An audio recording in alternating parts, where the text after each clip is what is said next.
We're working together with the Weston Village Residents Association and with Ronald Smythe Residents Association. And everyone here is volunteer. We're very happy to be doing this. We appreciate it's not as running as smoothly as we might hope, but it's been a really tough thing to organize with only a month of campaign and then some problems with construction. So tonight, Surrey will be doing our Indigenous. It will be your turn eventually, and we'll call your name as we go through the list, and you'll come up to the front and read your question. So with that, Surrey, okay. Can you come forward to do the acknowledgement?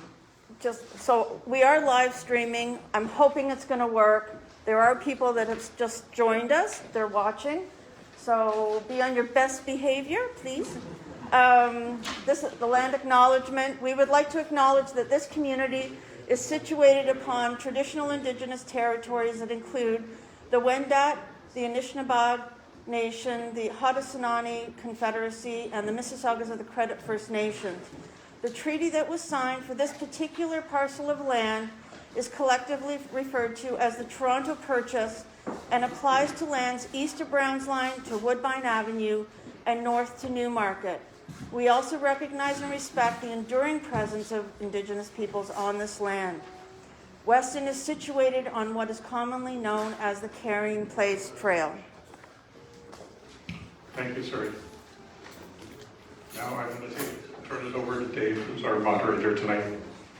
One other little thing, when you decide during the course of the meeting to have a question you want to ask, wait with me and I'll bring you a form so you can fill it out and then I'll hand it in and you can fill it out. Okay? So what Simon said there, if you didn't get one of the forms, or if you filled one out and sent it in and you need another one, they look like this. I'll mention the spelling mistake on the back.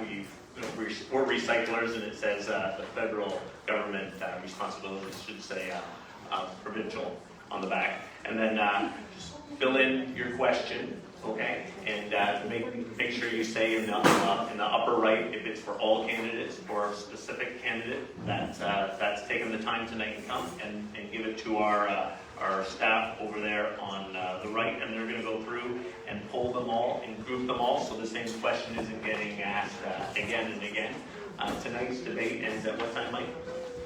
What time is debating? We'll be out of here by 9. Okay, we'll be out of here at 9 o'clock. We've asked the candidates to please campaign outside, so when we're done in here, they're going to go directly outside so they can campaign and answer your questions, one-on-one.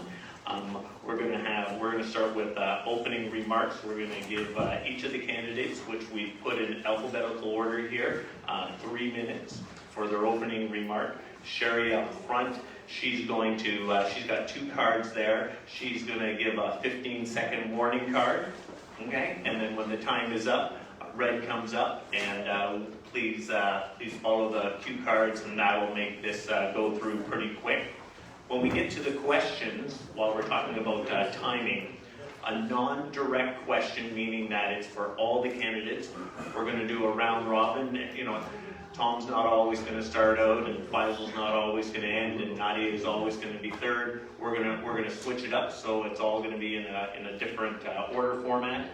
Everybody's going to get 90 seconds for that question, and we're still going to do the 15-minute warning near the end. 15 seconds. Pardon me? 15 seconds. 15 seconds. Yeah, thank you. I have lots of people keeping me on point. So I appreciate everybody wearing their masks tonight. So we have 3 points of exit here, one in the back, one over there, and one over there, just in case we need. If anybody can't hear all of a sudden, let us know. We'll turn it up. And again, I really appreciate the candidates coming out tonight, and the ones who responded and taking time out of knocking door to door. So with that, we'll start with the 3-minute opening, and James will start with you, please. Hello, good evening. Thank you, everyone. My name is James Michael Fields. I am a father, a husband, and a pet owner. I graduated from Carleton University with a degree in political science. My story is like your story. We are all community members of York South Weston.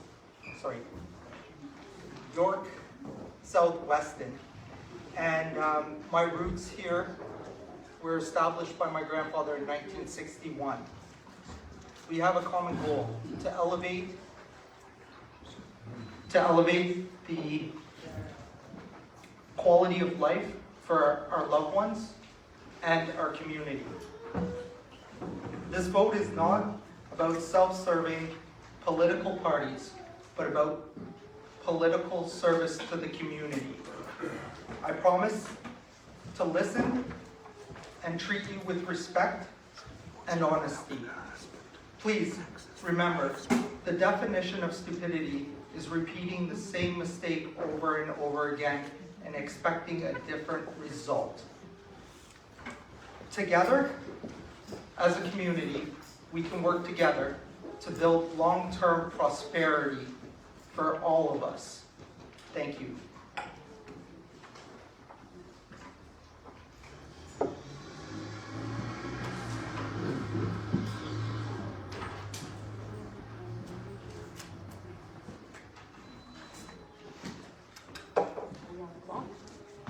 And once you start talking, you're on the clock. Well, it's nice to see everybody out here this evening. Can you hear me okay? Ish? Okay. So I'm Nadia Guerrera. Thanks to the various community associations for organizing this evening. I know it wasn't an easy thing to do. Thanks to my colleagues for coming out and seeing this as valuable and as important, as I feel. Not everybody has felt that way, as we can see by the empty chair.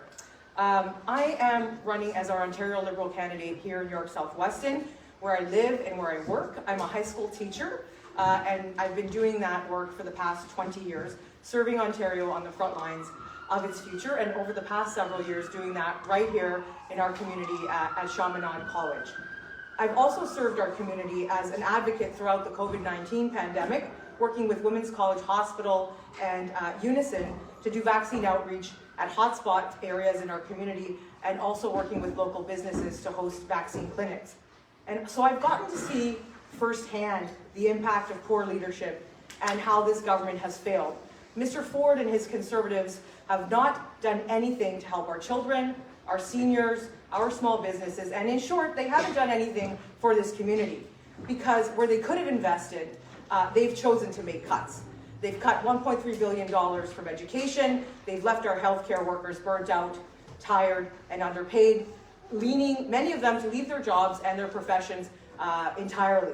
They've neglected to deal with housing issues so that so many of our children have to leave our community because they can't afford to live here. And they've neglected our seniors in home care and long-term care, ultimately resulting in tragic and preventable losses for many families across this province. So this pandemic has shined a light on this government's neglect of our province, our hardworking friends and neighbors here in York South Weston. But I'm here today because we deserve better.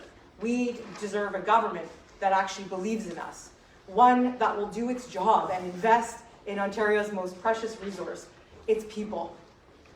Invest in our children and those who will build the economy that will keep us as leaders in one of the largest subnational economies in the world. Invest in our seniors who built this province and this country, and invest in the people that take risks every day to run businesses that serve our community. That's what Ontario Liberals will bring to the table. The Conservatives have failed to do this, and respectfully, the NDP have failed to hold them to account. They have failed to do it in Ontario, and they failed to do it here in York South Weston, particularly around issues related to flooding and odors in the stockyard. So I'm here before you today as your neighbor and your teacher, asking you, with my sleeves rolled up humbly, to choose a better government and basically to stop two Fords with one vote by choosing me on June 2nd.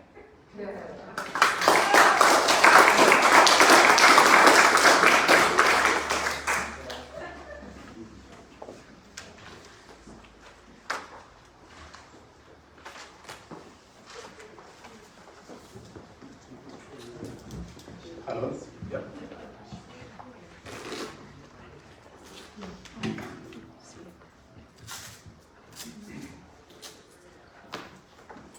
Thank you very much. Thank you. Thank you. Good evening, neighbours, brothers and sisters. Thank you to the organisers, the volunteers, the members of the community. My name is Faisal Hassan, your NDP candidate, running for re-election here in New York South Weston. It has been an honour and a privilege to be your voice at Queen's Park since 2018. I have worked hard to earn your trust and be a strong representative for our community. The residents of York South Weston bestowed upon me the honour of a lifetime by sending me to Queen's Park on behalf of our community. Over the last 4 years, I've worked hard to be an effective voice for the people of this riding, regardless of how they may have voted, because I understood that this community deserved nothing less. I'm proud to say I have kept my promise to be available and accessible, even through a pandemic nobody expected. I'm proud of the things we have accomplished, working together, like expanding vaccine access and testing. When Doug Ford and the provincial government was slow to act and preventing unfair evictions during the lockdowns, I'm proud that my constituents knew they can count on me to stand up and speak for York South Weston, and not just toe the party line. I'm not running here because it is a political opportunity. I'm running here because it is the place I'm proud to call home. And I see the potential that this past governments have overlooked. York South Weston does not need another Doug Ford yes man, and we cannot count on Stephen Del Duca to clean up the mess the Liberals made in the first place. We need an MPP who will fight the things that matter to us and tackle this sprawling cost of living, fixing our healthcare and senior care, and protect education.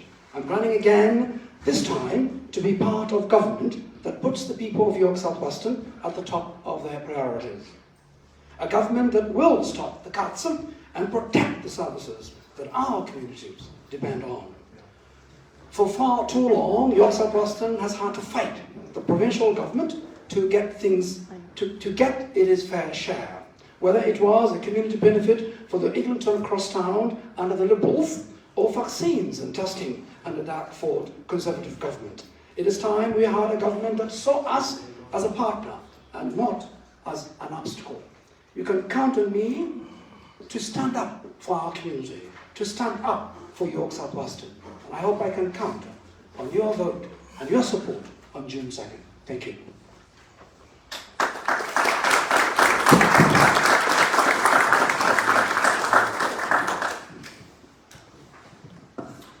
Hi, my name is Tom Hips. I'm running for the New Blue Party. First off, I'd like to really thank the neighborhood associations for allowing me to participate. I actually just found out today through one of our supporters that this was going on. So I don't have a big speech prepared, but I'm used to speaking like this. I'll give you some background. So the stone's throw away, the pool in the field there is where, as a little child, that was my home field as a soccer player, and later on we would always go swimming over there. So as a little one, I've always had an attachment to this community. I'm a former CFL player, not that that makes a difference, but I plan on tackling some of the issues that go on in Ontario. I also was an Olympic torchbearer at one point, and I have 20 years in education, both post-secondary and secondary. And I've seen some things in education that I frankly don't agree with. The reasons I'm here, we believe as a party that we want to actually give an actual conservative options to Ontarians. We don't believe the PCs have done it at all. We believe they can be looped, just bunched in with all the traditional parties. I'm here for the children that wear masks. I have a 10-year-old daughter. I can't believe how long she was forced to wear a mask in school. I think it's absolutely ridiculous. I'm here for the nurses that were fired, that for those 2 years worked for us, same things with the millwrights, the mechanics, who kept this going, kept everything going, but because you're not being, they refused to be forced to take medical interventions, they got fired. We're here to fight that. We would get rid of every mandate, okay? We care about people's health. We actually think if you rehired these nurses, that would go with a lot of the shortages that were mentioned by Nadia. Yeah, in a night, we're here for the small business owners. So, you know, how many small business owners lost their businesses over the last couple of years? So basically, if you feel there's something up that, you know, you think some of our civil liberties have been slowly been taken away, and that you actually want someone to stand up, I recommend everyone watch. We're not well known, even the association wasn't sure who we are. Take a look at Belinda Kalaharios, our one MPP, how she stands up and fights in provincial parliament at Queen's Park. She is amazing. She is amazing. Now, I didn't clear this with either her or Jim, the party leader, but I'm gonna let you know, as far as I believe her spirit animal is a mongoose. You know mongooses, cute little things, but they kill king cobras and black mambas. They kill any snake. They're little, they look cute, but they're deadly. Thank you.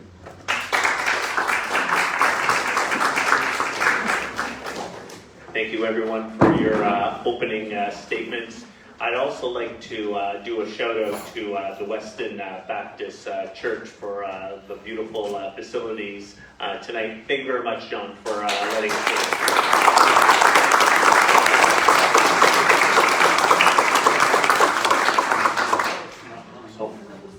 For anybody coming in late, we definitely appreciate everybody wearing their mask.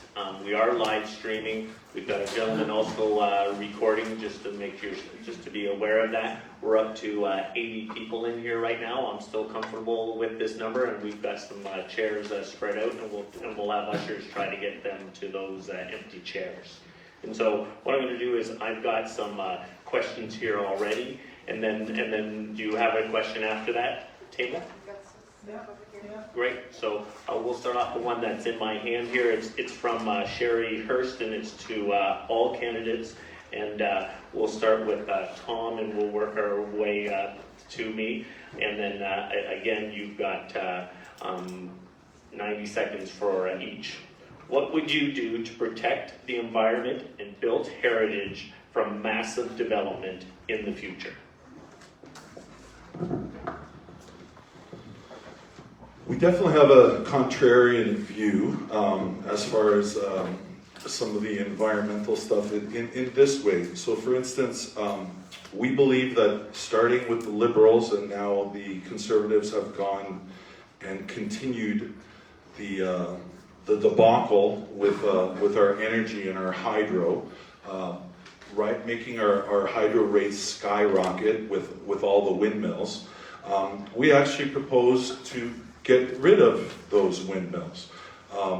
One of the things that people will say about that is, oh, how can you do it? The contracts are already done. It's impossible. And what we say is, well, you know what? Look at what the three parties did over the last couple of years and all the businesses they shut down, all the small businesses. So we should shut down windmills that are costing us, that basically made our electricity market the most expensive, I believe, behind California in North America, overdoing this. And a lot of times it's backroom deals, people making a lot of money, but it's absolutely ridiculous. And then what you do is you actually concentrate. So for instance, a lot of times when people are talking about carbon, for instance, right?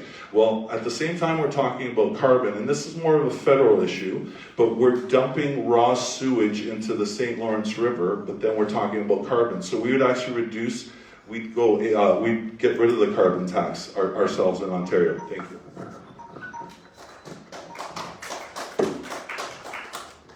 you. Thank you, Sharon, to the question.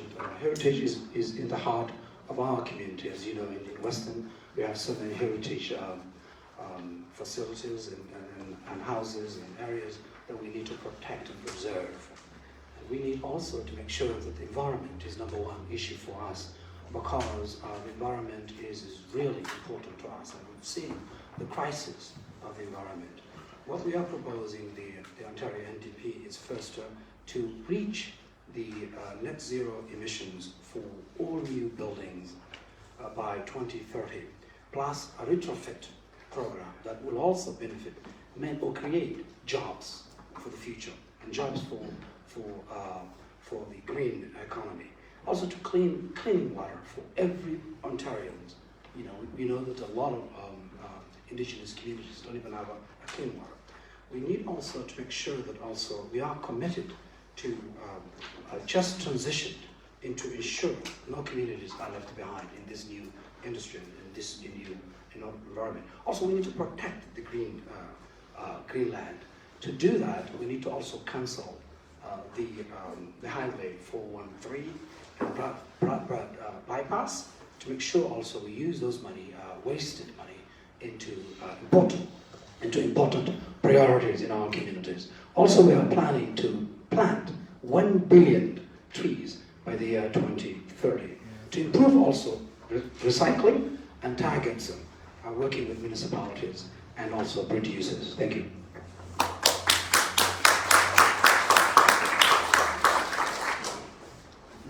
Thank you. Can you just hear me? Is it working? It's off. Oh, okay, 1 second. Well, that makes it a lot easier. Thank you so much for the question.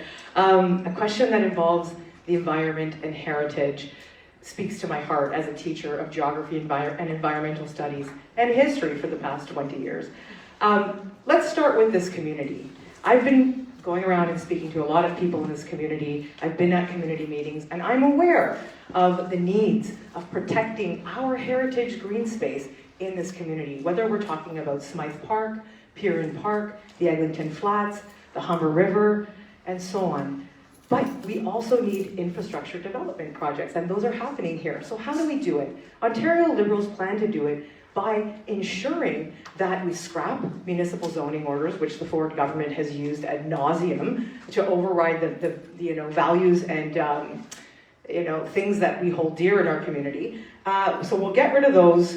We will require meaningful consultation and transparent consultation, subject to judicial review by the Metrolinx. And also, we will do things like scrap the 413 highway, which paves right through our greenbelt, expand that greenbelt, which, as you know, is a watershed that drains right into Black Creek and Humber River. And we will plant more trees, build more provincial parks, and so on and so forth. But it has to come from our community, and that's why I want to be your voice at Queen's Park.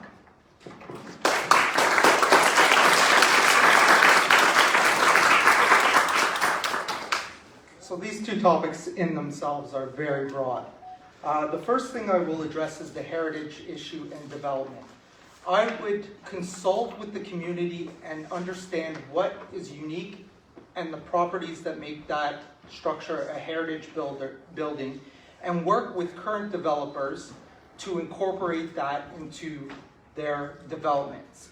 The other thing I would work with developers with is just with regards to trees and not cutting down pre-existing trees. And I would say that most governments, when they talk about planting trees, they're talking monoculture, and they forget about the microbes and other living organisms that make up a healthy ecosystem. And I think we need to address that as a government when we talk about things. But the first starting point is just not cutting down pre-existing healthy trees. Furthermore, to the environment, I would suggest that we put on overpass at Black Creek and Lawrence. It would do a couple of different things. Number one, it would create safety for the community, but more importantly, it would stop idle traffic all afternoon, all the way to the 401 that continues to pollute. It continues to waste time for the community.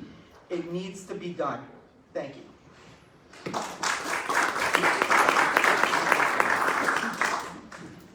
Go ahead. Is Eric here? Would you like to read his question? No, it's fine, you can read it. Okay.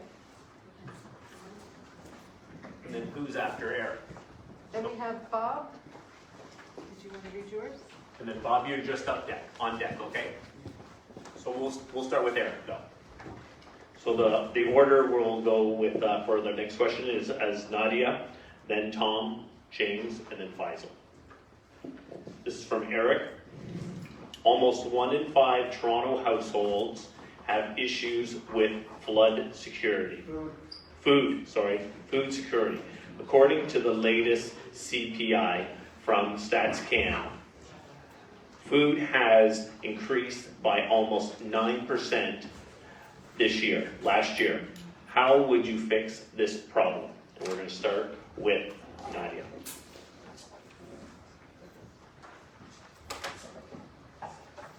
Wow. Thank you. Thanks for the question, Eric. When we, as I go through this community and speak to people, I understand that food security is a huge issue, and that one of the greatest issues I'm hearing about from everybody, no matter where we are in the community, is that life is not affordable. People have to choose between paying their rent and buying groceries, and that's just not dignified. So what the Ontario Liberal plan is to actually ensure that we can make life a little bit more affordable by doing things like bringing in rent control, which this government has neglected to do. In addition to that, make life more affordable by cutting the grocery bill, by dropping 8% off the HST on prepared foods, in addition to things like ensuring that people have a living wage that is regionally aggregated, because a $16 an hour minimum might work in somewhere like North Bay, but it won't necessarily get you far enough here in Toronto. In addition to that, we have to consider things like ensuring we have a green belt where a lot of our farming is done, and supporting farming and so on in communities that are urban as well as rural. So we have to approach the idea of affordability in a way that's innovative, and Ontario Liberals will do that in a way that isn't being done by the current government and isn't part of the NDP plan. Thank you.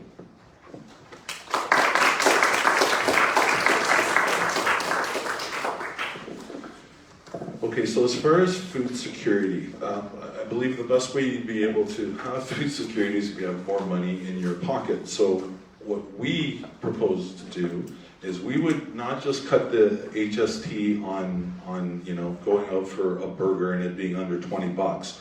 We'd actually cut the HST from 13% down to 10%. We'd also get rid of the carbon tax in Ontario. So gas would go down, your HST goes down. As well, as aforementioned before, think about what your hydro rates were before McGuinty and crew got in, and what happened to our hydro rates. And then what Ford and his cronies promised us with hydro rates, and what's actually going on now. So all that money, then you have that extra money in your pocket, guess what? You're not going to be at potential of starving. Okay? And then another thing that I thought of is, what about food security for those people that decided not to be forced to take a medical choice and medical intervention for the first time in Canadian history, being forced to take it? What about their food security? What about their ability to feed their families? Thank you.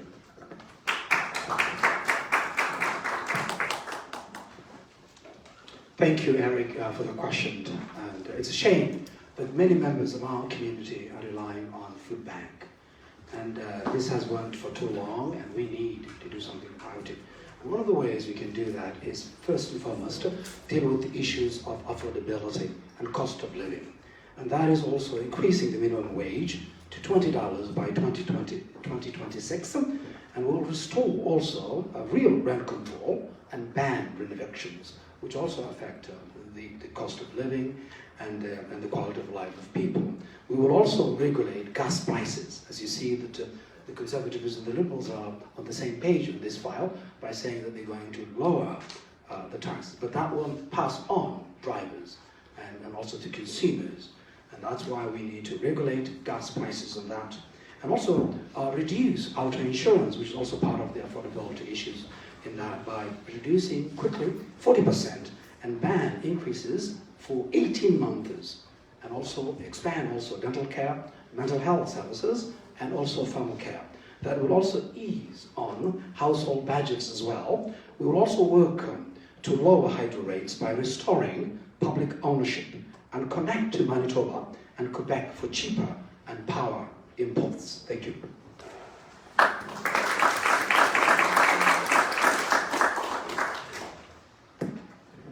Thank you. So, food security. The first thing that I'd like to point out is the Liberals' plan is to reduce prepared food, not your grocery bill. So they are planning on reducing the taxes on Burger King and McDonald's, not actual food. I would reduce the taxes on domestically produced vegetables and food at the grocery store. We have a vast agricultural section of Ontario that is more than capable of providing for our own citizens. Furthermore, 25% of all dairy products are subsidized by the government. This subsidization needs to allow for dairy products to be more affordable. And that is something that we must consult with the dairy industry to understand why the inflation in dairy products and regular produced Canadian vegetables, beef, and other edibles are so high right now. Thank you. Point of order on that? Mike, do we have rebuttals? Do we have rebuttals? Well, it's more a point of order. Okay, yeah. Is that 30 allowed? seconds. So I just want to say that it's, when we say HST on prepared foods, there isn't HST on the rest of the groceries right now. So that's why it's being removed on prepared foods. So that's just to clarify on that. And that goes beyond a burger because, of course, there's all kinds of hot tables and things that people buy. So just a point of order. Thank you. Thank you for that. And we're all here for information. And so, gentlemen, you have the next question. Do you want to stand up or do you want the microphone? I'll stand up. Thank you, everyone, for allowing me to speak. My name is Bob. I'm a community outreach worker, and I'm an Ontario Disability recipient. I'm the chair of Acorn York South Weston. We're talking about affordability. My question is to all the panel here. $4.79 for shelter. Where would we live? $6.72 for basic needs. $11.69 a month. Where could you even rent for $11.69 a month? $11.69 a month, $14,048 a year. The threshold of poverty in the GTA is $19,930. When we talk about affordability, affordable for whom? When is everybody going to stand up and allow us to be counted? To stop the inhumane treatment of Ontario Disability recipients? And my question is to all the panel. What are you going to do? What kind of action? Not talk, what kind of action are you going to take to increase the lives of Ontario Disability recipients that are suffering? They are suffering. Thank you.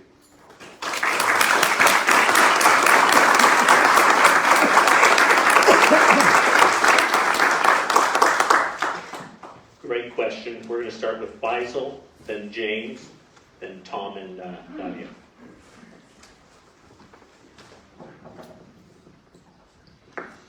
Thank you, Bob. That's a very good question. And I know that many of the members of our community are living in poverty, and that's a shame. And a province such as Ontario, and a country such as Canada, we can do better, and we should do better. And what we are trying to do, Bob, here, is to make things better and make things more affordable. And we will fully implement AODA and guarantee accessibility to all government services and programs. We will designate a portion of planned affordable housing specifically for persons with disabilities. We will also double Ontario Disability Support Program, first immediately a 20% increase, and we'll also double it rates by 2023 and index also future increases on inflation. We will also end discrimination against disabled Ontarians in the protocols in acute health access. We will also fully fund with autism, with needs-based Ontario Autism Program. We will also work with the community, with you and with others to make sure that we have also your inputs as well. Thank you.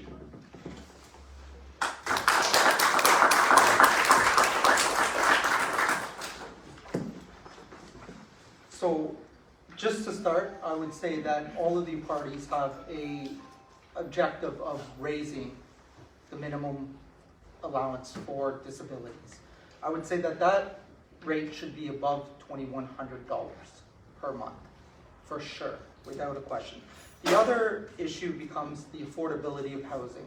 And this is not just an exclusive or mutual issue, it's an issue that plagues our whole community. And some of these reasons why we're faced with these types of issues are two reasons. Number one, Airbnb short-term rentals. So even if the government does create new possible rentals, if it is privatized, these rentals may and very well probably will go to short-term rentals. It's more economically viable for those owners. The second issue is I would make a minimum permanent residence statute that is 3 years, thereby stopping the flipping of housing. Now going back to the disability, I also think that we should boost the availability to counseling and mental health services for those that suffer of any kind of disability and the community at large. Thank you.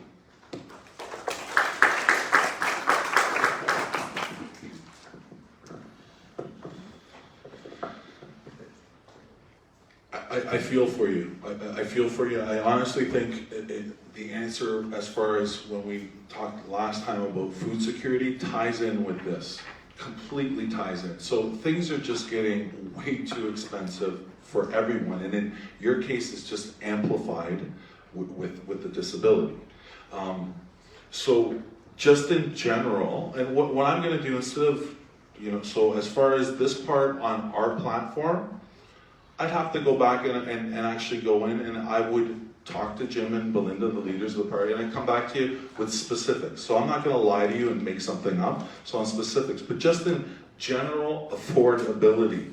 So imagine we do cut the HST from 13 to 10%. Imagine gas prices go down when we get rid of the carbon tax in Ontario.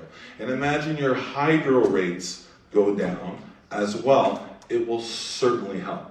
And then, like I said, as far as specifics with people with disabilities and everything, afterwards, feel free. I'll give you my contact, and I will go. So, in my work as a student advisor at a post-secondary institution, a lot of times students come up to me. I generally know everything that's going on in college, but if I don't know anything, I don't lie to them. I say, look, let me go back, find out the answer for you, and I'll let you know. So I would do that. So if you want to see me afterwards, I'll give that to you, and I'll give you the exact stance from our party. Thank you.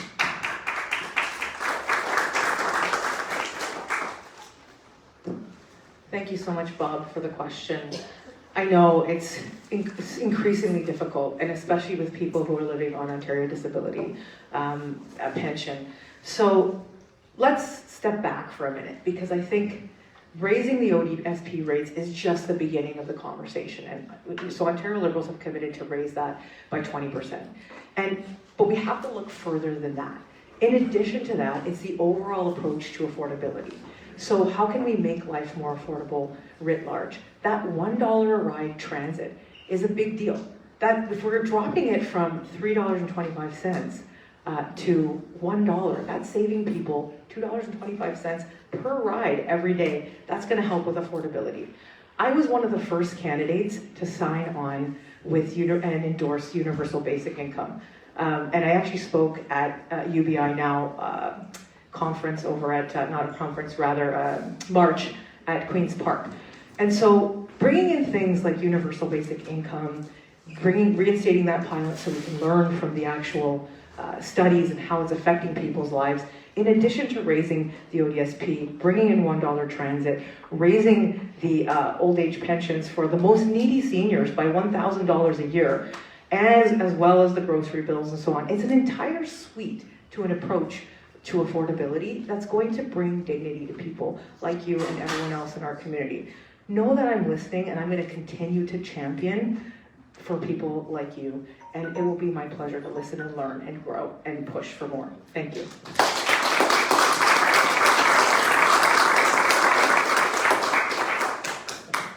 I have a question here from Tanya. Do we have anybody on deck from the table? Just to let them prepare. So Emma, you're on deck.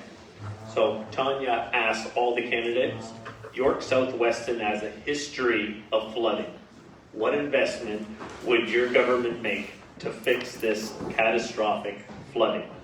The order of the candidates, we're going to go to James, then Faisal, then Nadia, and then Tom.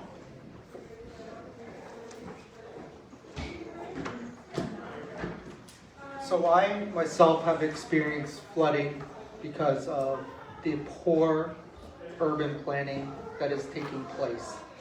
We are intensifying our neighborhoods with leaving little green space available to handle the flood waters. We have to balance the proportion of property a developer is allowed to develop on versus green space that is not only needed for environmental reasons, but also for all of us, so we don't end up with a giant flood in our backyards or our basements. This has been ignored by all the governments previously.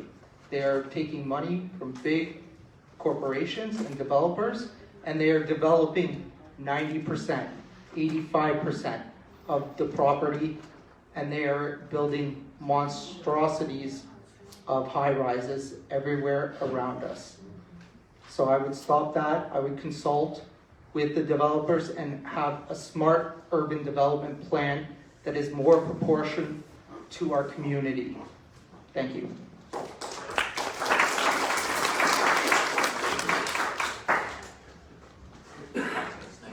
Yeah, thank you. Thank you to the question. I missed your name, but sorry for getting your name. But yes, flooding, it hits in our community. When it rains, it hits our community harder. I know that on the Rockcliffe neighborhood, also Liscombe, and many parts of our community. And as your member of Provincial Parliament, I've been fighting hard with Ford Conservatives to bring direct relief and support to those homes that are affected. And we have seen the decisions of Ford Conservatives supporting other communities, direct support when it came to flooding issues. But in our community, they have not stepped up and supported.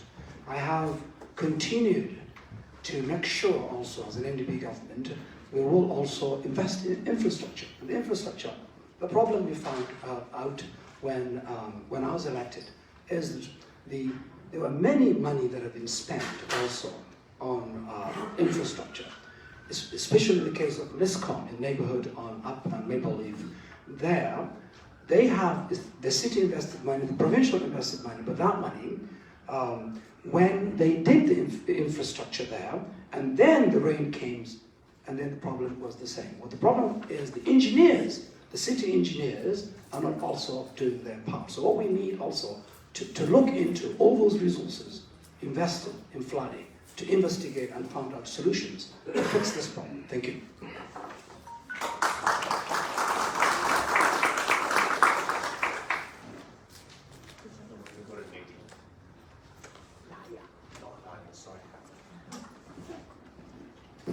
Thanks so much, Emma, for the question. Yes, there is a history of flooding in York South Weston. It comes down from the watershed, which begins in our Greenbelt, comes through Black Creek into the Humber, and we need to have a government and a local representative that's actually going to ask for provincial money, not blame federal and city counterparts for not providing it because they have. Somebody who would work with our federal partners and our municipal partners to bring that money to bear on flood mitigation in York Southweston once and for all.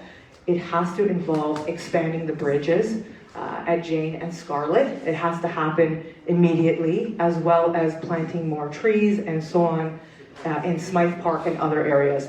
So it has to start with understanding the local issue, working with the community, building the relationships with other levels of government and with whoever happens to be the government, to be able to convince them that investments in this community are actually good investments for all of Ontario. And that happens through relationship building, listening, and advocacy. That is what I will bring. Respectfully, we've had 4 years of representation that has not brought that to bear because there hasn't been provincial monies, despite what's being said at the table here tonight. I will act, I will be your voice, and I will do it with great pleasure.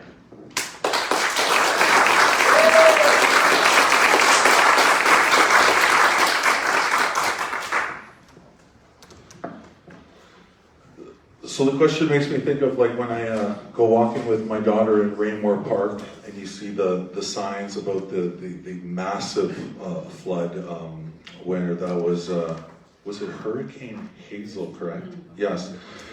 So we learned from that though. Once upon a time all along Raymore Park there were homes there, and so my apologies, but with what James had said, it's smart planning, you know, would be a very important thing. So the reason I brought that up is, look, once upon a time we were building way down there where a hurricane came in and it wiped out an entire community essentially. Many people died.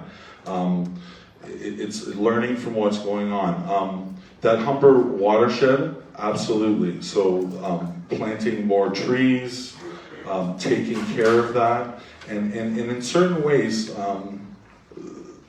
things have gone okay, because if you actually look at that watershed, apart from flooding, and the quality of the water and how polluted it is, it's actually less polluted now than it was 20 years ago.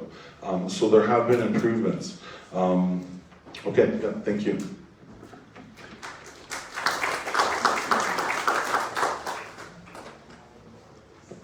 And the question from the table?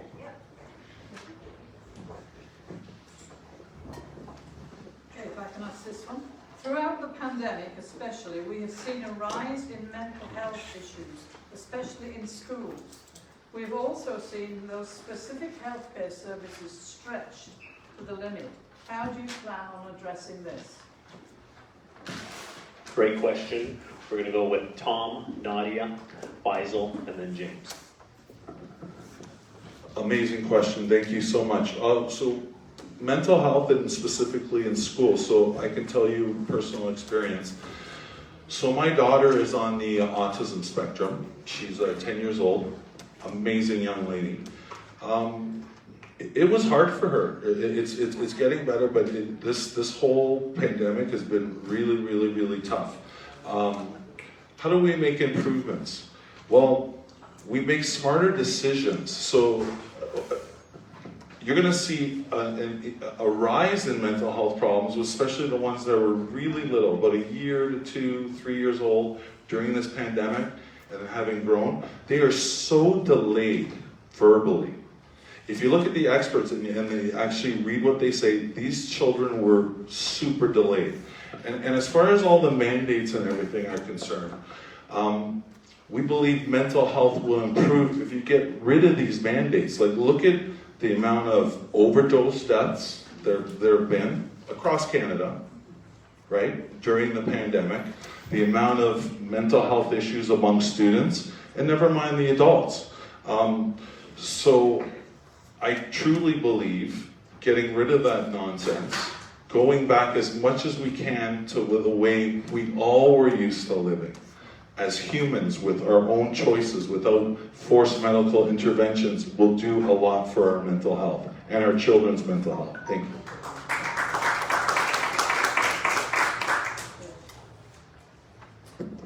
Thanks so much for the question. I served on the front lines of education during this pandemic, and I saw the impact on students in York South Weston and on their families, as well as on my colleagues.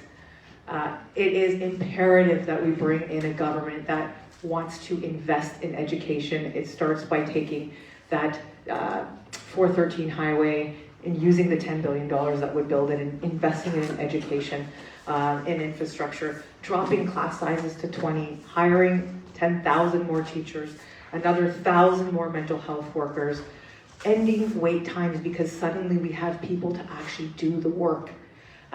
It is imperative that we do this. The other thing that needs to happen immediately is to end mandatory online learning. We've seen that it doesn't work. It hurts our students. I sit on the other side of the screen and I see them just kind of dither off and not be able to pay attention because what they need is social interaction. They need caring adults. And we have so much work to do to bridge those gaps, and it's not going to happen with a Ford government, and the only way to stop them is to bring in a government that understands this. And in me, you have one of the most experienced voices on education that's running for any party across this province, and know that I will work diligently to ensure that these changes are made. Thank you.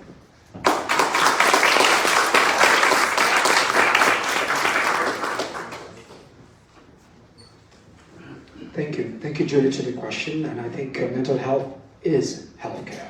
We've seen it during the pandemic the last 2 years, the impact it had in our families, and each and every one of us knows someone experiencing a mental health.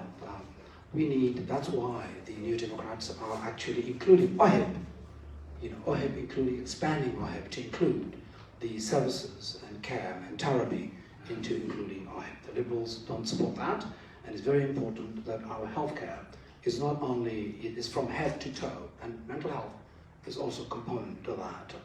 We will also make sure that in schools and young children, we will increase mental health supports and special education funding for that. Of course, our young people will reduce also class sizes and ensure that each early full daycare kindergarten classes and teachers and EAs are also included. We will also hire 20,000 teachers and also education workers. We will also rebuild Bill 124, which also needs to be rebuilt immediately because that is not the way to treat frontline workers, heroes, and champions. And the Premier, you've heard many occasions, saying that they are frontline and heroes, but he turns around and introduces bills like this. We're going to immediately rebuild. Thank you.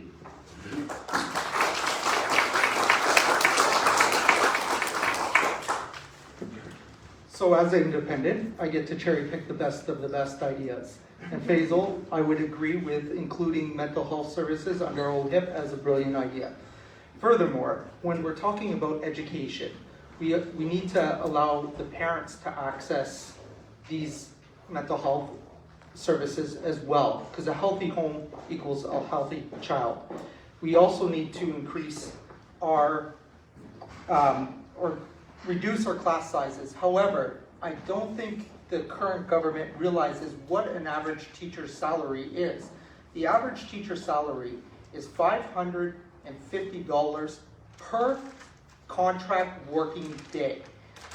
I'm not sure it's necessarily in our budget to reach those targets, but what I would propose is to offer TAs in each class, reducing the burden on the teachers, and they would act as a quarterback, because we can't afford, on an average salary of $101,000 per elementary school, according to the Sunshine List, to have that increase in hiring. I'm saying we hire some teachers, but we also hire some support staff to assist the teachers. There is a balance between the realities of each child's economic tax revenue for education and what we have to invest in education. And yes, scrap the fancy highway up there, that wasted everybody's time, but thank you.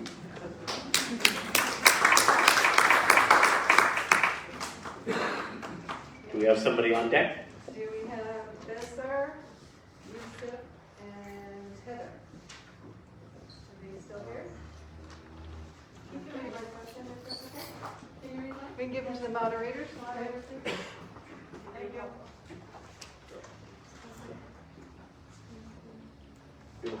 And then if anybody has any questions they want to ask, put up your hand and we'll have a volunteer give you a form if you don't have one. Or if you filled out your form, put your hand up with the form and we'll come and pick it up for you, okay? And thank you, Heather, for the question. Will you restore mandate protection of all endangered species habitat, cancel broad Endangered Species Act exemptions, and scrap plans to let developers pay to slay, pay to fund, instead of taking measures to protect species? The order of the questions will be Nadia, Tom, James, and then Faisal. Thank you, Heather. Hi, Heather. Thanks so much for the question.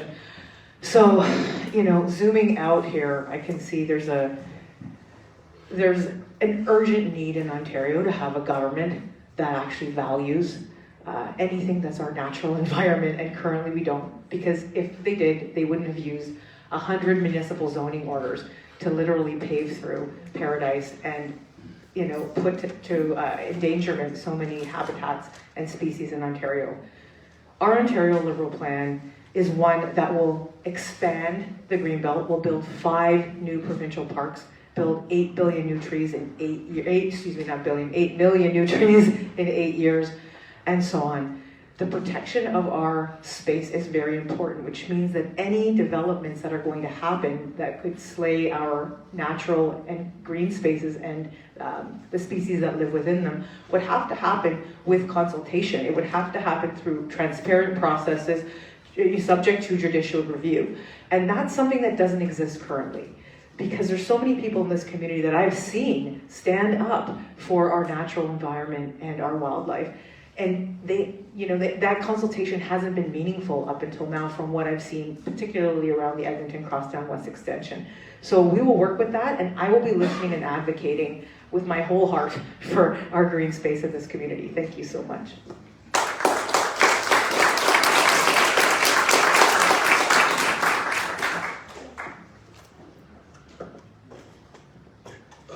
Thank you for the question. And I'm honestly going to treat that as one of those where, like I said, with my experience as a student advisor, if there's, I don't know the exact details as far as our party's platform with that. So I don't want to just make something up as how we would want to treat small species.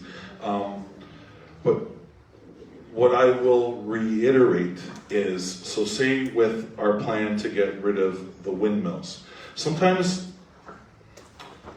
there's been a little bit too much virtue signaling going on in a lot of different areas.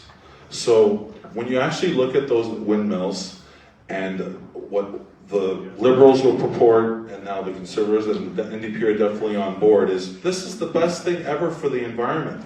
However, look at the amount of concrete that goes into those things. Look at how long they last. Look at the rare earth minerals that have to be mined to create those things, and tell me where they go after their 20 years, if they last that long, and if that's great for our environment. But as far as specifics with the small species, again, whoever asked the question, my apologies, I didn't jot it down. I'd be happy if you emailed me to find out the exact stance from our party. Thank you.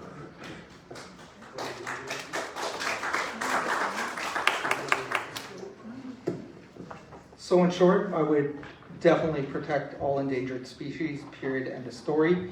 But more importantly, many of the candidates talk about outside of our community, provincial parks. Obviously that's great, but we need to focus on our actual urban development and the intensification in which it's happening.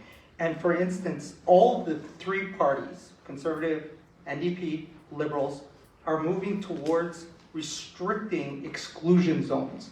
This means that single-family homes can now be torn down and multi-use buildings put on.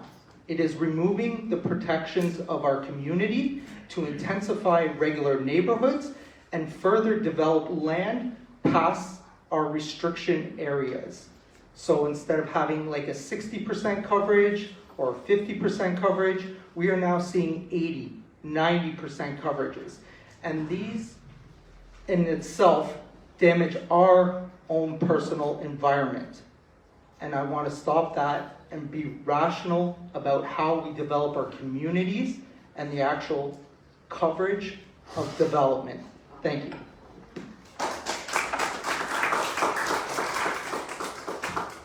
Thank you, Heather, to your questions. Very good question and very important question.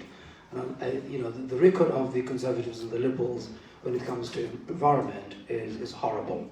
But my answer to your question is yes, yes, yes. And we'll also add to that we will also consult with the community, make sure that the species, the environment is there, and we protected it, because that is part of who we are. Thank you.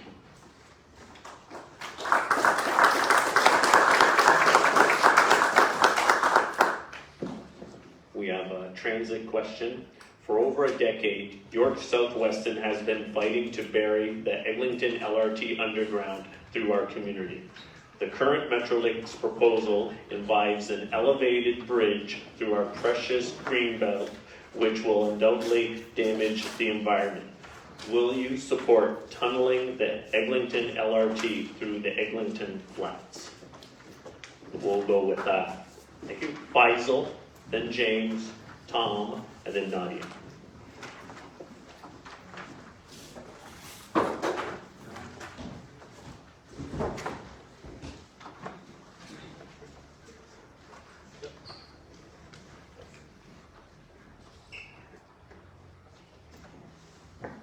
That's a good question.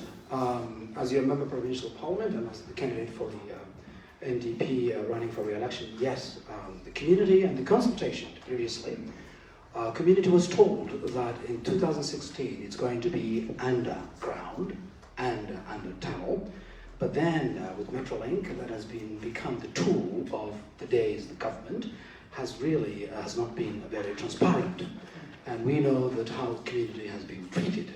And I have been in the front and center fighting for the community, as you know, holding the government accountable. And definitely, yes, we need to make sure that we will protect Eglinton Flats and local green spaces. And Eglinton Crosstowns has been also a project that the Liberals have started. And we have seen the problems, the promises they've made with the questions of the clean trains and electrification times, and for Go and Up Express, and that record, as you all know about it. We will also make sure that also when it comes to transit, so that we partner with the city, that we are going to reinstitute about 50% funding for transit operating cost, and also implement a 10-minute service guarantee on our community members rely on Keele, and Jane, and Weston, and Lawrence, and those also we're going to make it implement 10 minutes service guaranteed on those routes in our community. Thank you.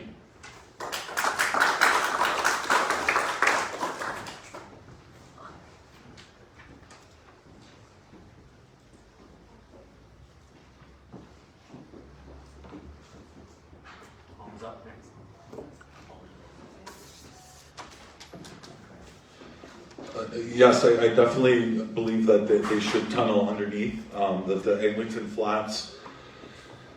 From the time I've been a little kid, I remember playing there and everything. It's such a huge, important hub of the community to be able to have that space for when we talked about mental health before too, to be able to go and exercise and do that stuff. It's imperative that stays around. I remember being a little kid and along the golf course looking for balls, and along the Humber River as well. You want to maintain that. The flats are very important, and 100%. And it just makes me, the Conservative candidate's not here, but it makes me think a little further west, but in the Etobicoke Centre riding, you see what had happened where along Eglinton for years and years there was no development, and then the Fords get into municipal back then politics, and all of a sudden all this stuff is getting built up. It's absolutely ridiculous. So with the Eglinton Flats, 100%, it should be tunneled underneath, and that should be kept for the community.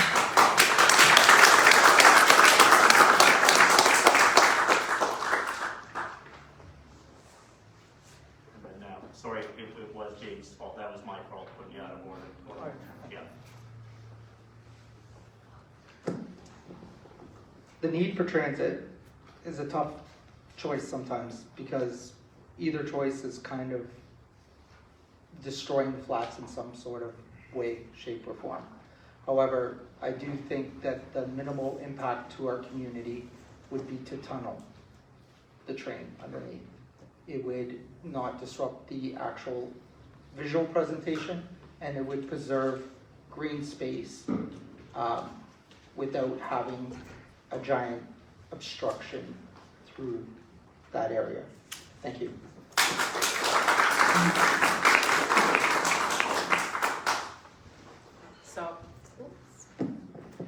So yes, absolutely, I will be happy to advocate for burying that line.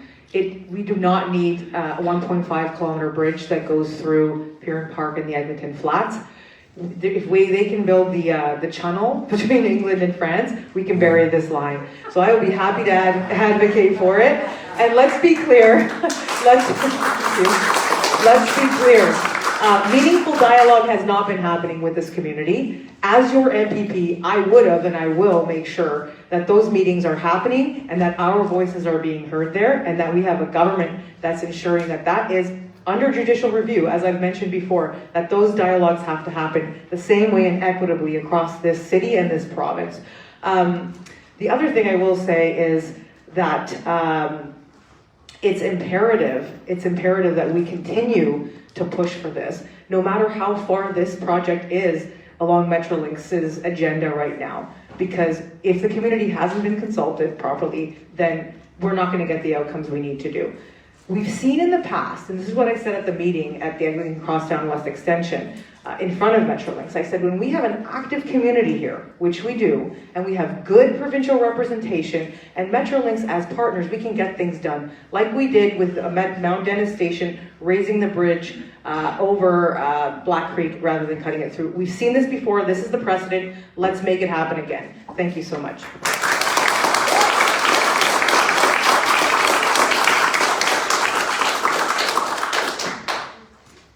Judith asks, the highest number of deaths during the pandemic occurred in long-term care homes, particularly in the privately run homes. What would your party do about increased inspections, staffing levels, and careful scrutiny before licenses are rewarded or renewed? The order is Nadia, then Tom, James, and then Faisal.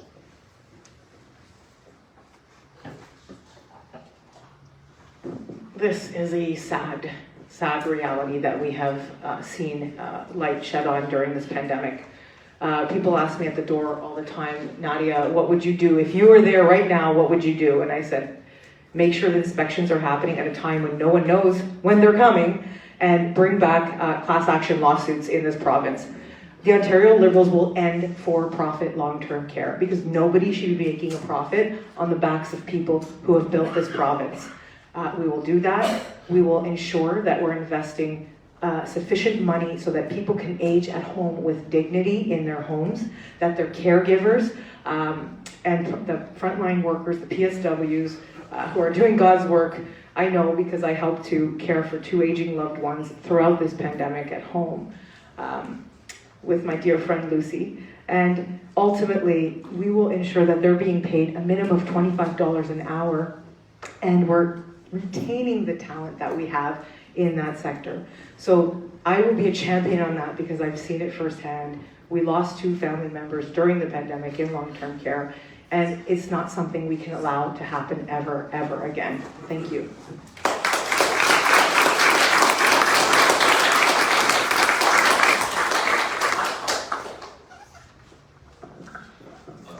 Thank you very, very much for that question. I'll preface it with this. So what happened in long-term care was just insane during the pandemic. So my mom actually, she lives in long-term care. She's in a private home, but I don't know if they're for-profit, but they run it quite well.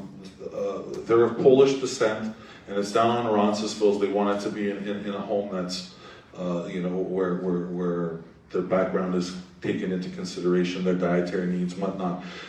But they got decimated. That home got absolutely decimated. My mom got COVID, actually had pneumonia as well, but thank God, she pulled through. She's doing fantastic. I'll give you some anecdotes about what she said, though. She said that they lost a lot of the workers that she really, really loved in that home. Why did they lose them? Over the mandates. So a lot of these seniors lost people that they were connected to over those mandates. And I'll bring up, in that same home, in October of 2019, my father was in that same home. He passed out right before the pandemic. What we had said as a family is, thank God it happened in October of 2019 rather than 4 or 5 months later, because we got to celebrate with 200 people and then celebrate his life. Whereas I lost a friend, and never forget this, everyone, if you have this happen to you too. I lost a friend on April 30th. 8 of us were allowed to be at the funeral. What did that do to the family? What did that do to all families? Thank you.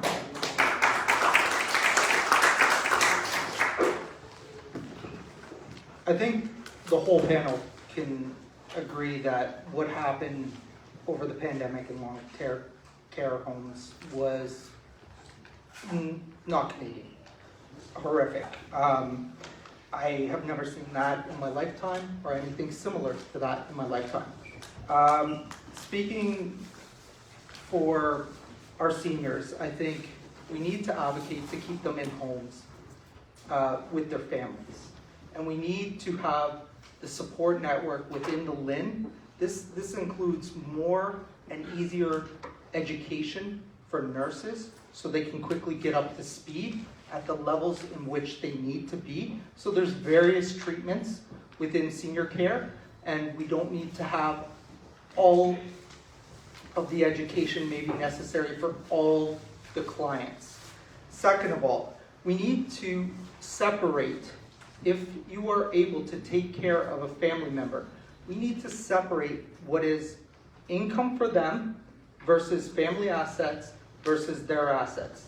There is a difference, and the way the current government allocates resources based on those assets is unfair and hurtful to those that have planned and saved all their life to retire and have been responsible with their finances.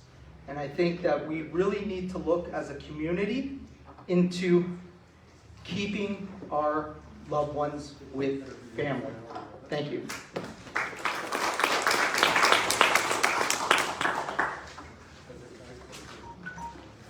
We have seen what the military have revealed, and we knew this before the military have revealed what was happening. We have been fighting this. In 2017, the Liberals, Del Duca and the Liberals, voted against an NDP motion for full-time, long-term inquiry to look into in 2017, well before the pandemic we've seen. And that was September 14, 2017. They failed to increase daily standards, of course, and care. What we will do as an NDP government, first and foremost, will expand public not-for-profit long-term care. So more money goes into care instead of corporate bank accounts. There's no money to make money on the backs of our seniors. Our seniors have contributed so much, and it is not a dividend. We will end that profit maximization on the backs of our seniors. We'll improve home care so people can stay in their own homes longer, and immediately implement 4 hours of care per person per day. And also make sure staff, residents, and clients have also the tools and the resources they need, including PPEs they need. We will also rebuild Bill 124 and ensure enough PSWs and nurses to provide quality care. Thank you.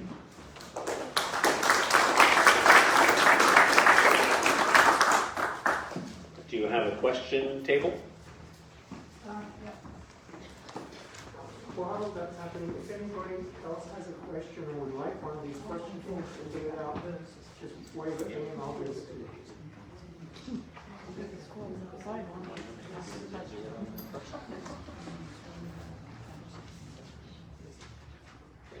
Okay.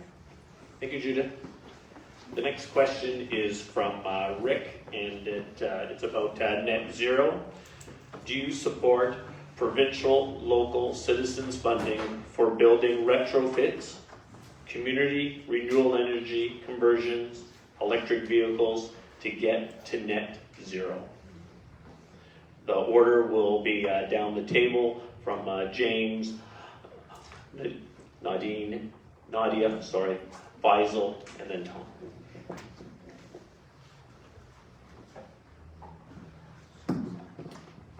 So I support net zero. However, how we get there, I do not support. The Liberal government has decided to use the cane and tax us through the wazoo for this environmental effort. And tax dollars do not equal environmental change.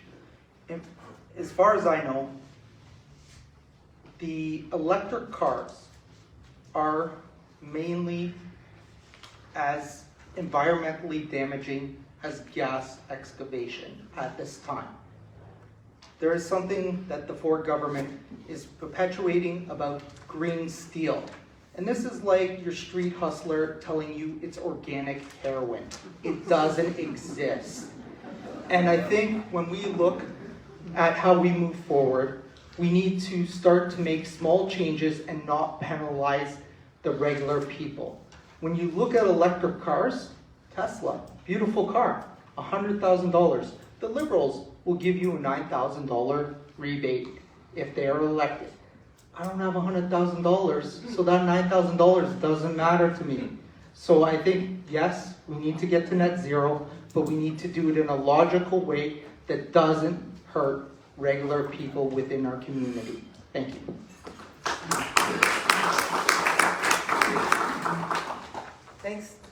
Thanks so much for the question. Respectfully, James, I will say that it was the Ontario Liberals who actually ended any kind of coal power in Ontario, built the Green Belt, and started with the investments in electronic vehicles and building out the infrastructure for those, which the Ford government promptly, upon taking office, scrapped.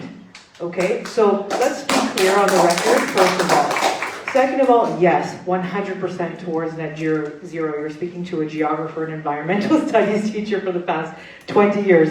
Cut greenhouse gas emissions by 50%, below 2005 levels by 2030.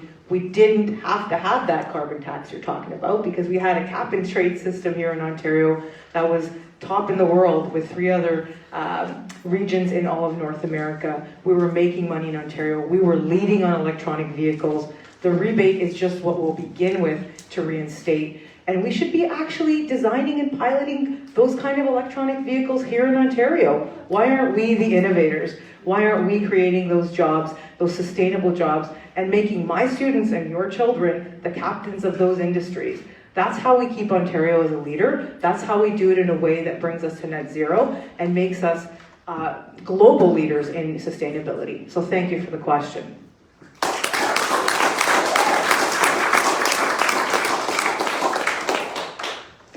Thank you, Rick, to the question. But the Liberal record is completely different. They sold Hydro One. You see, they planned to build unnecessary new highways over green space and farmlands, failed to electrify, up express and go net. That's your record. And we will, I'll say yes, and we will plan to reach net zero emissions and for all new buildings as well, and also electric cars. We'll also restore, another important for the environment here is, we will restore Environmental Commission and expand the Green Belt. And that's also a very important. Thank you.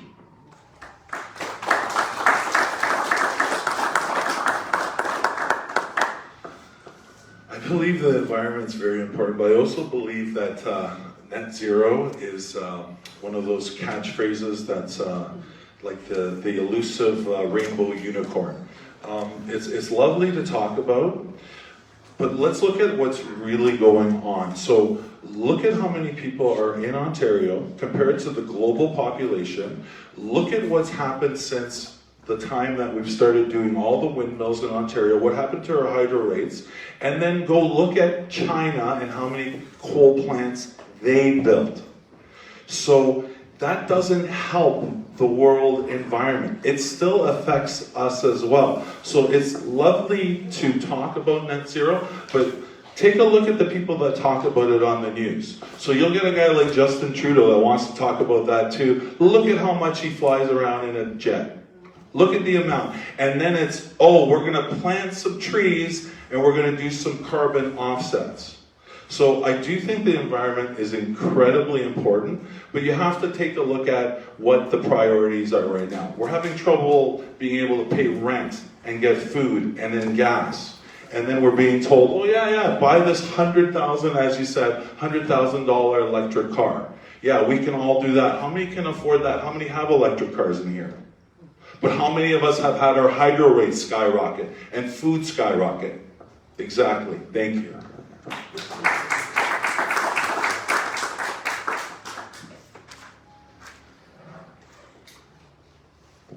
Great. The next question is about the housing market. Will the candidate ensure that we can continue to live here by following all of the recommendations in the housing task force? What we'll do is we'll go the reverse up the table, okay? And then we'll start with Tom and end with James. Can you repeat one more time, please? Sure. So about the housing crisis, Yep. will the candidates ensure that we can continue to live here by following all the recommendations in the housing task force? Okay, so I'll be, I would love to be able to look up all the exact recommendations. My apologies that I don't know them all. But as far as just housing affordability, it's rents are getting insane. Everything's getting insane. It's so hard to live, period, in this province, in this country now. I believe if people have more money in their pockets in general, it will help them be able to afford the housing. So going back to the questions when it was about food security, or with the gentleman with the disability question, it's going back to that, and the more money is in your pocket, so cutting HST, cutting the carbon taxes, getting rid of these windmills, they'll all put more money in your pocket, so you'll be able to afford the housing.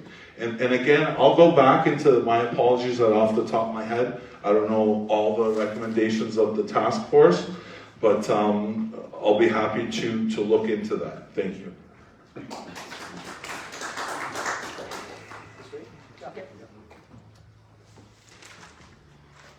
That's a very good question, because housing is unaffordable.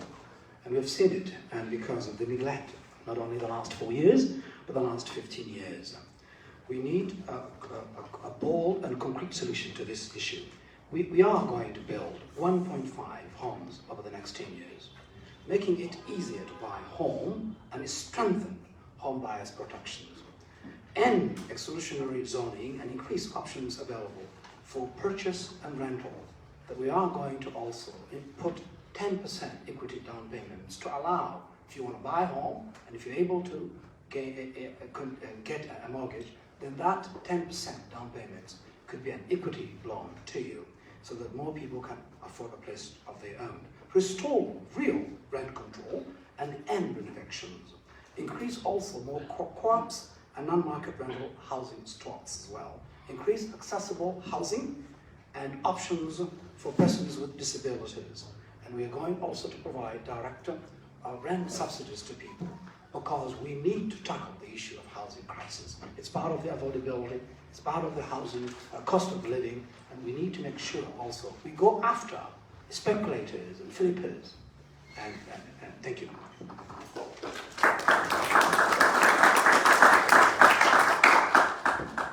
Thanks so much for the question. This is, besides affordability, housing, I wrap right in there as the next most discussed issue that I hear of at doors. And it's nice to see, Faisal, that the NDP has finally come to the party, although be it late, on these housing recommendations, because in your initial platform, it wasn't until the third version that came out that you mentioned 1.5 million new homes, including affordable ones.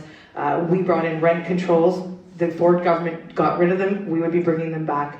Give cities incentives to approve housing faster, end exclusionary zoning, and build an actual Ontario Home Building Corporation to be able to build those quicker. So housing is on our agenda. It was there in the former Liberal government under the Fair Housing Act that also dealt with supportive housing. So for people that were at risk of homelessness, dealing with mental health and addiction issues, to have the suite of services they would need to be able to maintain living in their homes.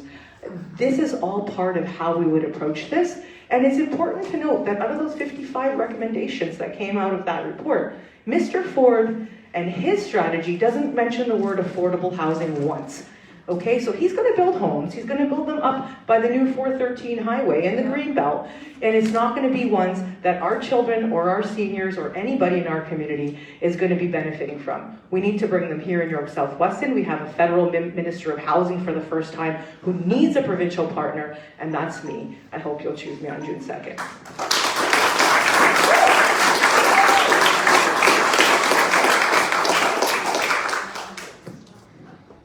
This is a very interesting topic.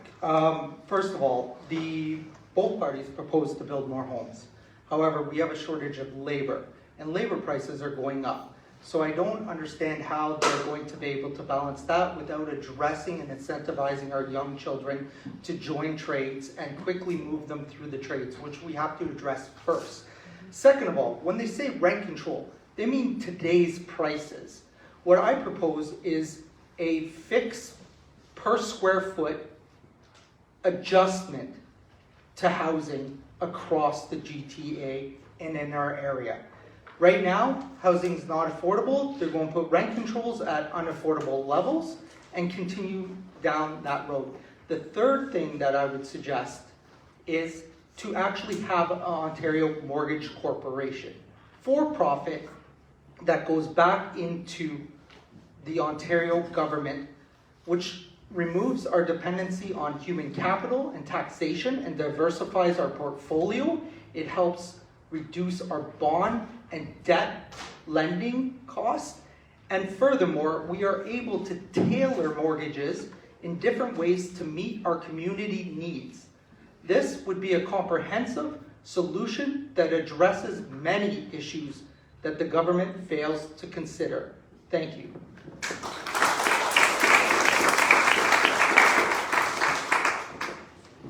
Thank you. We're going to stick to the topic of finances and ask the question, what is your position on the guaranteed annual income? And the order will be Nadia, Tom, Faisal, and then James. I support universal basic income. Ontario Liberals will bring back the demonstration project because we believe in data. And the best way to know how it's affecting people's lives is to actually have people use it and tell us how it works and what needs to change. So I was one of the first candidates to support universal basic income. As I told you, I spoke at the march. It was my pleasure to do so. I want to see people empowered and living their best lives, because that's what's going to make Ontario the best that we can be and leaders in this world. So you can count on me to push for that. Thank you.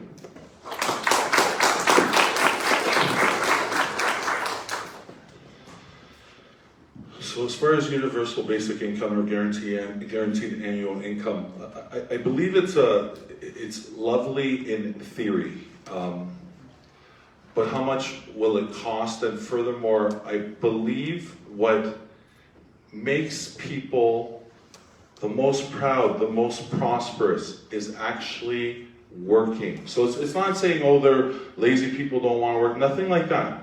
But being able to help and support people, unless it's cases of disability or something like along those lines, okay? But in general, when people feel the best is when they're productive, they're going to work. So if you're just going to give everyone a universal basic income? I'm sorry, I have trepidation about that because I think it could take away incentive. It can take away when people are working together. Why am I going to work harder than him if it doesn't matter anyway? Or why am I even going to, if you saw during the CERB time, I mean, it was vitally important with what happened. I get it. But look at how many employers, in retail especially, couldn't find workers. They couldn't find workers because a lot of the workers that would have fulfilled those roles were actually getting the money from the government and they'd rather stay home. And that's not just the generalization, that was happening. So it's supporting people to want to work, to want to be productive is what I think would be best for the economy. Thanks.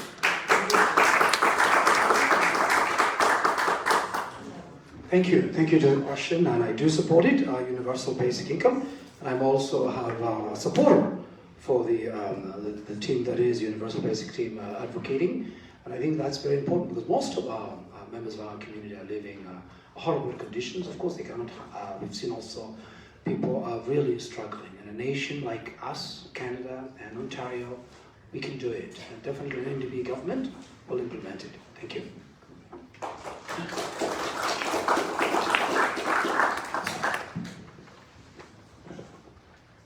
Yes, absolutely, we need it.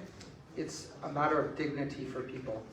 And it also helps to perpetuate a better environment amongst our community because people are less likely to commit petty theft. They're able to have proper nutrition and some fundamental cleaning products and some just basic life needs. But we also need to support them in finding their career path and journey. We also need to allow for those that did not graduate high school to be able to try their hand in college and university at any stage in their life without barrier. Carleton University has an excellent program that has been proven where anybody can register and try regardless of their academic experience. We need to bring in those types of policies. We also need to look at the realities of funding these programs. And yes, it is a reality, and that's where stuff like having a mortgage corporation run by our government, having an insurance corporation run by our government, certain services will bring in revenue that taxpayers do not need to pay for these types of programs.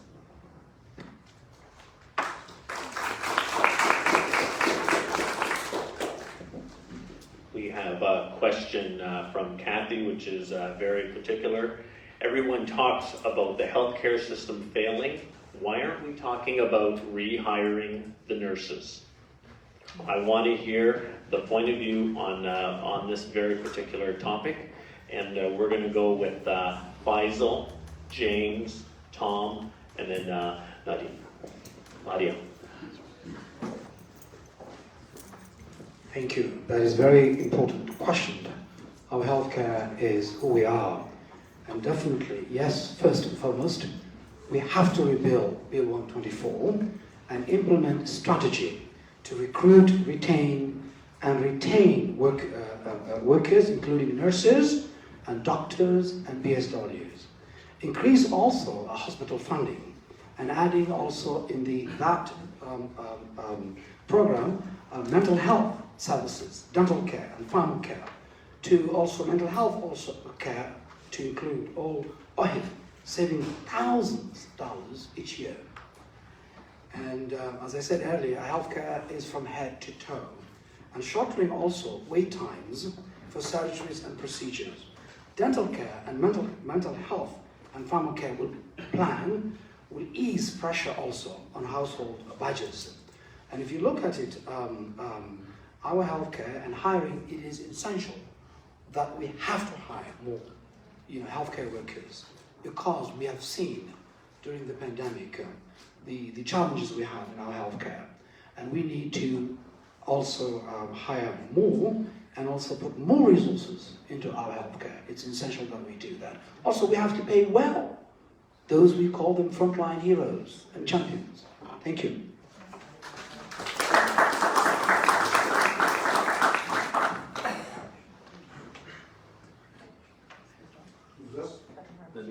person is James, then Tom. So, my colleagues up here refer to the pandemic as being over. For frontline workers, it is not over. They are still facing backlogs in emergency rooms, and we need to address this again through education and streamlining and getting more nurses hired and different positions and qualifications for those nurses to be able to fulfill those roles in different capacities. We also have to answer the question, which is why we are not rehiring them. And quite frankly, it's because of the civil litigation against the Liberal Party. Because if we rehire them, they have grounds to say that the vaccines that they were forced to get as a decision was forced upon them, and now they're not necessary and we're rehiring them. So this is a legal issue that is preventing us from hiring some of those nurses back. Furthermore, I'd like to draw attention to the fact that the Liberal Party removed their civil right to litigate against pharma companies when it came to vaccines. Now, I don't care if you're for vaccines or against vaccines, our rights to litigate should never be removed. We should never be removed from our legal system, and that was all the Liberals. Point of order before I answer the question. Let's be clear, you're referring to the federal Liberal government? Is that what you mean? Because our Ontario government is Conservative and it's a Doug Ford government. Are you referring to the federal government? The federal government. Okay, right? federal So government. you guys are different? 100%. We're two different parties. Wait. You guys have different thoughts? Points of view? Or are you the same? It's very clear, they're two different parties. That's like talking about an electrician, since we're on the housing file, and a bricklayer, and blaming the bricklayer for something that the electrician did or didn't The do. bricklayer doesn't call themselves an electrician. They both build houses, but yeah. Anyway, just to be clear, our government that we're talking about here in Ontario is a Conservative one. So, thank you. I was going to say, around nurses, my sister's a nurse. Oh, sorry, that was my turn. Do you want to just go ahead? Sorry, I thought it was That's my turn. okay, you started and I'll go after. Sorry about that. That's okay, Mike? Sorry about that, I thought we were going this way. Or David's good? Sorry, I thought it was my turn. My sister's a nurse, my cousin's a nurse, my family is filled with teachers and nurses, and I talk to them pretty much every day on the front line on their way back working during the pandemic, and both of them would tell me daily that they were one bad conversation away from pretty much pulling the chute, in their words, leaving this province, selling their homes, and just not doing the job anymore. I heard the same thing from so many of our neighbors here in York South Weston as I knocked on their door. So the first thing Ontario Liberals will do is repeal Regulation 124 that caps nurses at 1% pay, hires 100,000 new nurses, but we have to support them in their actual training. We want to gain them, train them, appreciate them, and retain them. And a lot of women are doing this job. It's not only women, but this is largely a women-dominated profession. And so we have to support them in other ways too, because when they come home from work, they have families that depend on them. And so ensuring that we are giving families the rebate on childcare and expanding childcare now that it's available in Ontario in such a way that it can support these women is also really important. So thank you for that.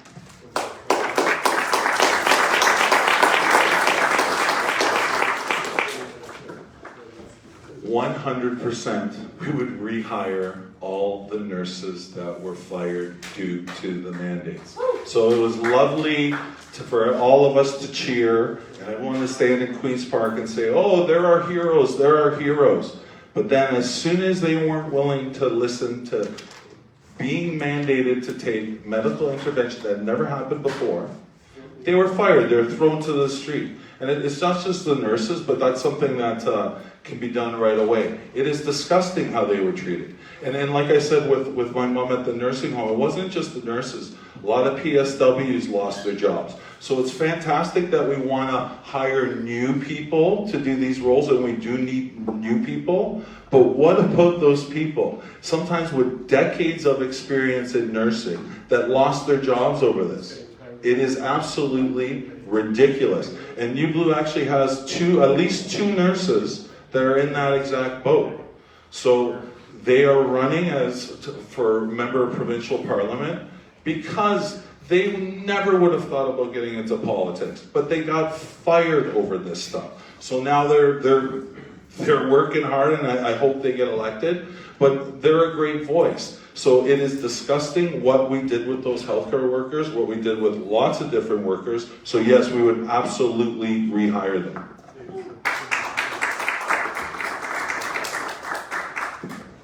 Great. I appreciate everybody's questions tonight.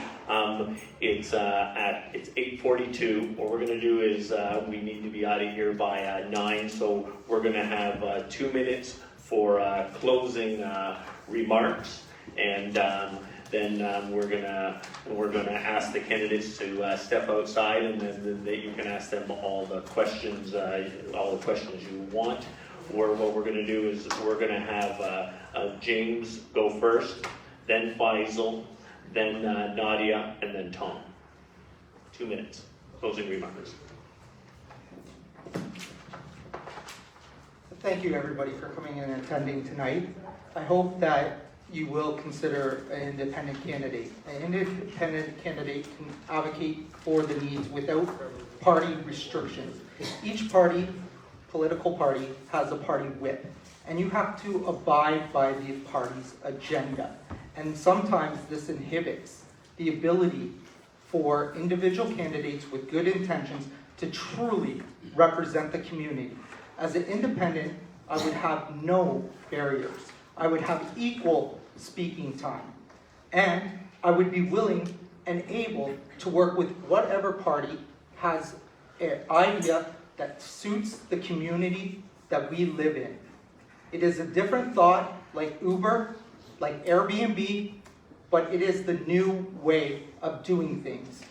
It is time for public service to come back and self-service to move away. Thank you.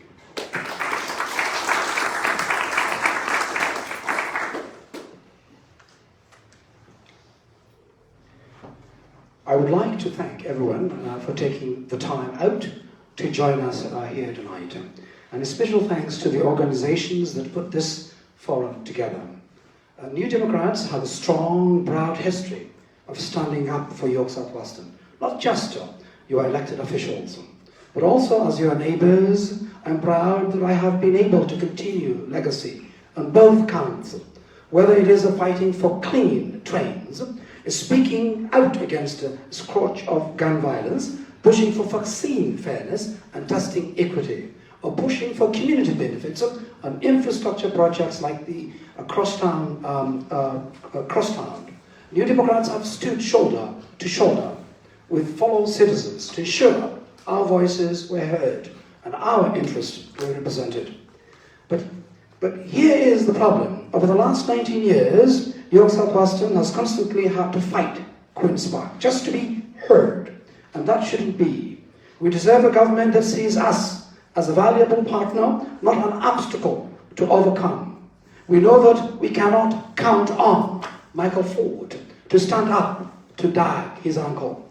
And we cannot count on Stephen Del Duca to fix the mess he helped create, or even win his seat. This June, you have the opportunity to re-elect someone you can count on to always put York South Weston first, and to elect a government that prioritizes the things that matter most to you. We are focused on making life more affordable, and also on protecting and strengthening the services you and your family depend on. Healthcare, schools, childcare, as our COVID strategic reveals. Well, thank you, and I'm asking your vote tonight as your neighbor, and we need a strong voice, strong local voice for strong, ready to work for you. Vote for me, Faisal Hassan. Thank you.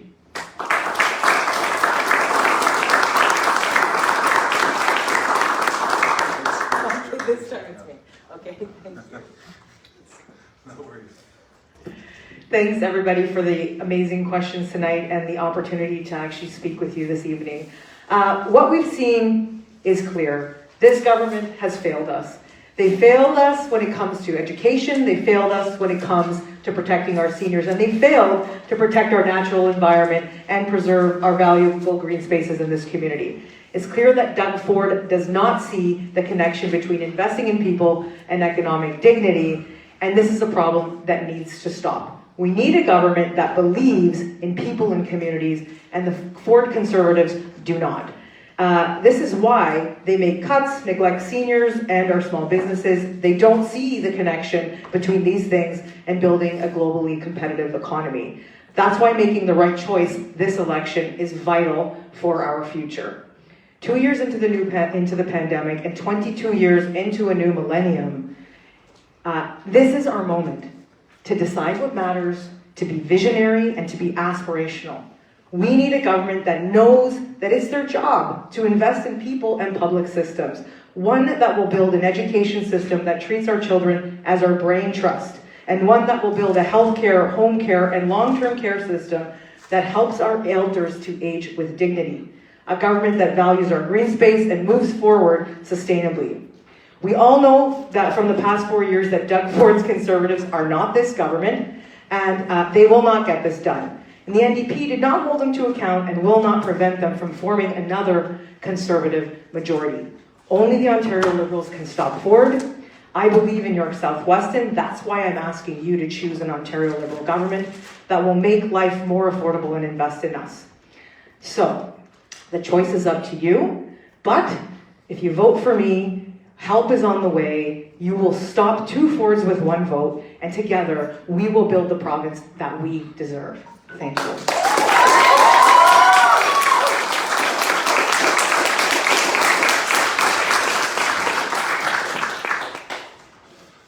I'd like to thank the committee that put this, or all the different organizations, so Mount Dennis Community Association, Weston Village Resident Association, and the Rockcliffe Smythe Community Association for letting me to finding out about the debate today and then letting me in. Thank you so much. Like, I really, really appreciate that.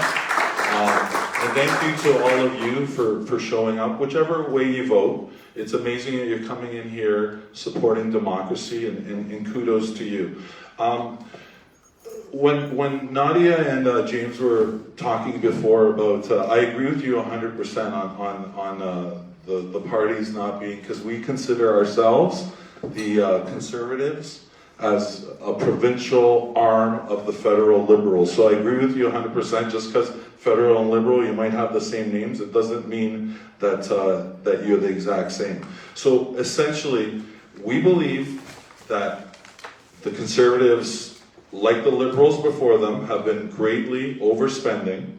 We want to put money back into people's pockets. Again, cutting HST from 13% down to 10%, getting rid of the carbon tax, and getting rid of the windmills that have made our electricity market a banana republic type of market. And if you've had an inkling, if you're one of those that don't like the way things have necessarily gone the last couple of years, if you look and you say, hey, look at who's had the seat here for the last couple of decades, and look at who's formed provincial government over the last couple of decades. And if you're a little bit fed up and you don't really like those choices, please take a look at us. Please take a look at the website, take a look at the new blueprint. Thank you.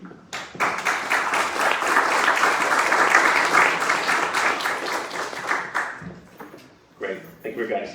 I'd like to thank all the volunteers tonight for putting this on. I'd like to really thank the neighbors for coming out and supporting this, and especially the candidates tonight for coming out to the York Southwestern debate. Sorry we couldn't get to all your questions, but can I ask everybody to put their hands together for their candidate?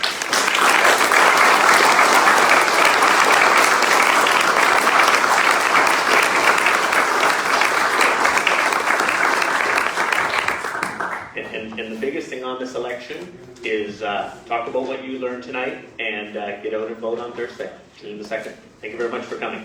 Have a good night.